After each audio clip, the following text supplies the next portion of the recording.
Welcome back to my booth. Irfan here with the Realme X2 Pro, with which Realme has entered the flagship game. This is a flagship killer phone with a price tag of 1800 dirhams, which is around 540 US dollars, and sports some seriously heavy features like a 4-camera setup with the primary being 64 megapixels, a Snapdragon 855 Plus chipset, 90Hz screen refresh rate, and insane fast charging. Let's go ahead and unbox the phone and move on to some real life testing. If gadget reviews, DIY projects, and life hacks are your thing, then consider subscribing to my booth and turn on the bell notifications so you don't miss out on any of the action. Inside the box, we have a cardboard case with a clear and slightly tinted silicone case, a quick start guide, and a user manual. Then we have the phone. This one is the lunar white color style, and the other one available is the Neptune blue. Other than that, we have a 50 watts super fast charging brick and a USB-C cable. The back is a beautiful pearly white minimalistic design which also throws off shades of pink, purple and blue when you tilt it. The Realme logo seems kinda oddly out of place, but I guess they wanted something to make it stand out cause honestly the design is too minimal for a flagship model. It has a clean 4-camera setup in a straight line. The bottom is packed with the C port, a microphone, a speaker and an audio jack along with an antenna band. There is another antenna band and a microphone at the top. The power button has sort of a golden accent, but not the volume buttons. The SIM tray has 2 slots for nano SIMs and no memory card, but I guess you don't need additional space when you've got 256 GB of inbuilt memory. It has an aluminum frame and the front and back are Gorilla Glass 5. The screen has a tiny dewdrop notch where the front camera houses and is quite easy to ignore. There is an in-display fingerprint sensor which is super accurate and fast, one of the best I've seen including in-display and other ones. There's also face detection which you can use. It is very accurate and quick, but it is not a depth sensor so it won't work well in dark, unless you're very close to the phone, in which case the light from the screen can illuminate the face. The display is a massive 6.5-inch Super AMOLED with 1080p display resolution and supports the HDR10 Plus standards. The details are vivid and rich and super crisp. The black is super black and the color pops out. At maximum brightness of 1000 nits, it's almost blinding and clearly visible in bright daylight. However, the specs I think are exaggerated and it really seems to max out at about 600 nits. The phone is running ColorOS 6.1 based on Android Pie and has some crazy features. By default, it has the on-screen navigation buttons, but since I'm used to an iPhone, I switched to the gesture controls and that makes it way easier for single-handed use. There's a smart sidebar which you can access by swiping from the right bezel and has some quick access features like screen recording and social media. You can customize it as per your preference. The screen is capable of a 90Hz refresh rate, which makes the user experience much smoother, and for a budget smartphone company to do that, it is quite impressive. There's also a night shield which you can switch on to take some pressure off your eyes at night time, and they haven't stayed behind when it comes to dark mode. It works great in the UI as well as third-party apps. There's also a dedicated game space, which is like a folder in which you can place the games. It essentially blocks notifications, enhances graphics, pumps more power to the game, and limits background refreshes to boost gameplay. Not to forget split screen multitasking option, which I don't personally use that much, but it can be handy. Finally, one small nifty feature I like is the one tap lock screen.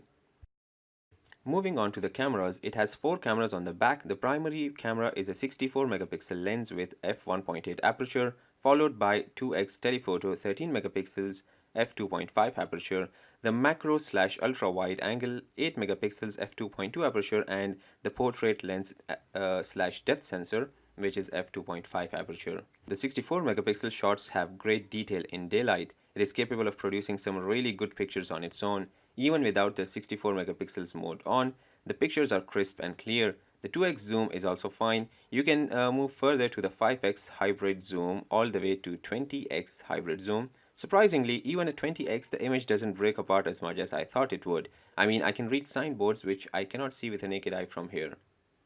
The wide angle is 115 degrees, and in daylight the result is pretty good. Nothing extraordinary though. In low light, it is a different story, but I'll come to that in a moment. Portrait mode is capable of producing some really good quality portraits and might be one of the best out there. The color stays natural and the details are intact. However, the blur is set to 60%, and if you bump it any higher, it's gonna mess up the details of the subject. The macro lens is unique and fun to play around with. Just the fact that you don't need a clip-on lens to get close-ups anymore is fascinating. Talking about pictures, great quality with nice details and colors.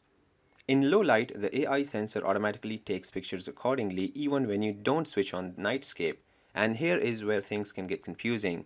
I got mixed results. Some pictures in the dark turned out better without the nightscape mode. The same pictures when taken with the nightscape resulted in unnecessary increase in sharpness and highlights which make them look too played around with. And in other cases, the nightscape really brought out the scene in the dark. In this one, the one with nightscape has much refined shadows and natural color tones. The same thing was seen in wide angle mode as well. There's also an expert mode where you can play around with the settings manually to get some great pictures.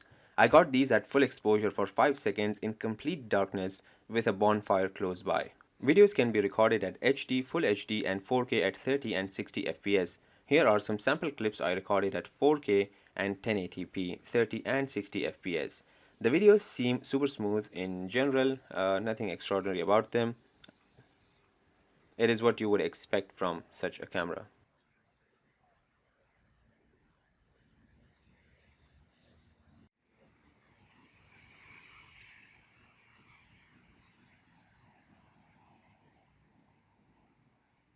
There's also inbuilt stabilization which is just fine at best. However, it is better utilized in the 1080p rather than 4K. My favorite aspect of any smartphone camera is slow motion. And this phone has three options: 240 FPS just like the iPhone, 480 and 960 frames per second. However, the 960 FPS, it is a split second recording situation, so your timing has to be perfect. It took me 6 balloons to get this shot. Equally good results in light and dark. In dark, of course, my main subject itself was the source of light, so don't expect much if the lighting isn't good. If you're a fan of selfies, the front 16 megapixel camera is also loaded with features and a great portrait mode. However, it is software based bokeh, so it will make mistakes when it comes to tiny details. There's also real time face toning features which can make you look as fake as you want for Instagram. Jokes apart, it is a great camera which produces great details, and there is also a nightscape mode in the front camera which can snap some really natural looking pics even in low light. Behind all this processing is a Snapdragon 855 Plus chipset clocked at 2.9 GHz backed by 12 GB of RAM. This is a flagship chipset and is capable of getting serious stuff done. On AN22, it got a benchmark score of 480,000, just shy of the ROG Phone 2 and OnePlus 7T models. I tried playing some heavy games like PUBG, Asphalt 9 Legends, and Need for Speed for extended amounts of time, and PUBG especially I played at high graphics setting. The gameplay was super smooth thanks to game space, there was no network lagging or any other issues. After a half an hour classic game, there was a slight rise in the phone temperature but nothing significant or unbearable.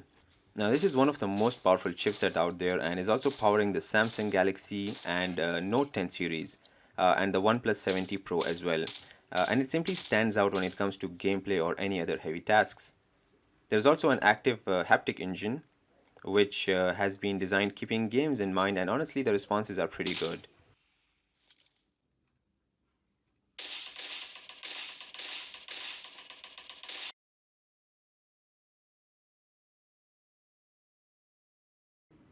For audio, the X2 Pro is equipped with a dual speaker setup and can produce very loud and clear audio. Not very strong in the bass game, but neither is any phone for that matter. Such perfect harmony. Let's start questioning ourselves. Last but not least, the battery is 4000 mAh, which is decent for this size of a phone, but what's impressive is the charging speed. When charged with the provided 50-watt SuperVOOC charger, it reached from 1 to 100% in less than 30 minutes, 28 and a half actually. What's even more impressive, it took only around 12 minutes to reach 50%. Now this is the fastest any phone can go till date. There was a slight rise in temperature after the phone fully charged, so that might be something for concern, but nothing significant again. Battery endurance, however, is nothing out of the ordinary. It lasted about a day and a half on average, just like most other phones. Final verdict, guys. This is a real upcomer. Clean minimalistic design, 4 cameras, in-display fingerprint sensor and face recognition, a mighty chipset, dual speaker setup, insane fast charging, and all that at a price tag of 540 US dollars. It has seriously impressed me. And I think with this, Realme has made a very strong entry into the flagship game, and hopefully it keeps getting better from here onwards. I'll leave the purchase links in the description box below in case you want to check it out. That's it for now, guys. If you enjoyed what you saw, please hit that like button below and don't forget to share the video with your friends and family. While you're there, subscribe to my booth for more gadget reviews, DIYs, and life hacks. You can also follow me on Instagram, Facebook, and Instructables. All the links are in the description box below. Click on the thumbnails to watch my other videos or check out my YouTube channel for more. As always, thanks for watching.